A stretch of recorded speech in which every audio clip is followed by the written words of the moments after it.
Hi everyone, welcome to Tidy TV, where I bring the classroom to you. I'm Hannah John, and today I'm going to share some practical tips on how you can prepare for your next academic conference. Stay tuned!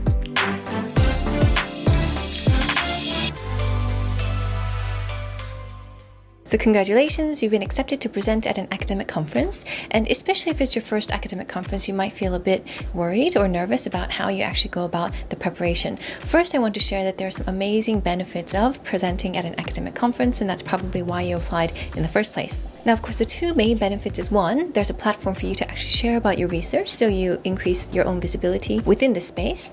But the second and perhaps even greater benefit of an academic conference is you actually get to interact with other scholars in the field. And this interaction, this two-way engagement, is actually what really makes academic conferences really special. When we're preparing for an academic conference, sometimes we think that the listeners or those who are attending the conference care as much about our research as we do.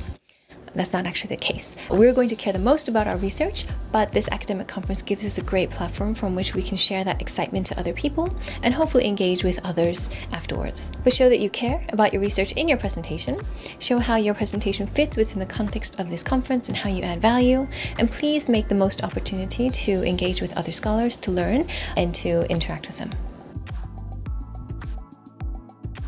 Now, there are 5 points that I wanted to highlight to help you prepare for the academic conference, and we'll start with the first here. First is know your presentation type. And of course, there are two major types of presentations at an academic conference, and this is the oral presentation or the poster presentation. When you apply for an academic conference, oftentimes they ask you whether you would like to do an oral presentation or a poster presentation. And if at all possible, it'd be great for you to do an oral presentation, especially if you're going to take the time to go out there offline at the kind of conference site and interact with other scholars. Oral presentation gives you those, 10, 15, 20 minutes of your time. Whereas for a poster presentation, oftentimes you might just be in the hall or foyer and people are passing by, but they might not actually engage with you on your research. So if at all possible, try the oral presentation. The second thing you should do to prepare for an academic conference is to study the parameters. This means how many minutes you have to give your own presentation, how many minutes might be allotted for Q&A, how many presentations might be in one session, and so try to get a handle on how you fit in within that panel. If you can get your hands on a program brochure or a detailed kind of description of who will be presenting at your panel or what types of papers will be presented, then you might get a better idea of how you might want to cater your research or position your research within this panel so that it's not only meaningful for the other presenters, but also for the listeners who will be joining your panel. Now, the third and most important, of course, is to make sure that you give a great presentation. I'm actually going to do a separate video on this, so components of a great presentation for an academic conference, and I'll be separating that into substance and style. And so substance will be looking at the contents of the presentation, and the style will be looking at actual delivery of the presentation, both visually as well as verbally.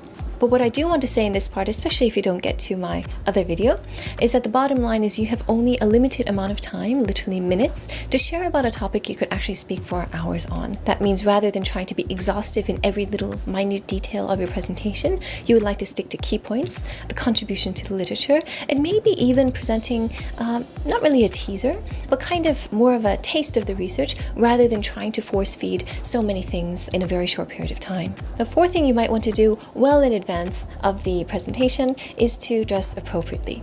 Now, this doesn't mean you have to go out and buy a new wardrobe or focus on designer brands, but do be cognizant that impressions do matter and that you're expected to be a professional in this field and as a scholar who's going to be sharing some great research.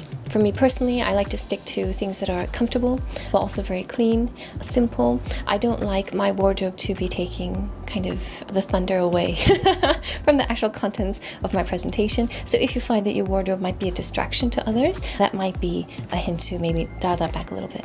You might also want to take into consideration the weather. So if it's very hot outside, normally they'll try to pump up the air conditioning in the rooms, but it's possible also that this might not be working or functioning properly or to a level that you desire. So I tend to dress a little bit cooler rather than warmer, and I think this is also because we get very excited and the adrenaline starts to get going when we're presenting. So please keep those considerations in mind. And last but not least, please prepare to network. Again, I sound like a broken record, but the academic conference is a great way for you to interact with other scholars in the field. And oftentimes, if this is the first time that you're meeting one another, it might be great if you have some contact information that you might be able to give out to others. I know that there are also kind of electronic business cards as well, and that's fine, especially if you're thinking about environmental consciousness. Perfectly fine. But there are, of course, old schoolers out there, and it's quite nice to just have something on hand after meeting someone. You might also be able to check the conference program in advance. Maybe there are some scholars that you might like to meet at the conference and you want to make a point of meeting them. So it's possible that you might also want to make a list of those you'd like to meet during the conference and just having that on hand so that you know that you've made an effort to reach out. Once you do reach out, it'd be great if you can ask thoughtful questions to the kind of panelists as well as other scholars. And please do try to keep in touch after the conference to keep this great momentum going. So I hope you're just as excited about the academic conference as I am. And in the next video, I'll be sharing about how you can actually prepare the presentation materials and the delivery of these materials in my next video. So until next time here on Tidy TV, bye.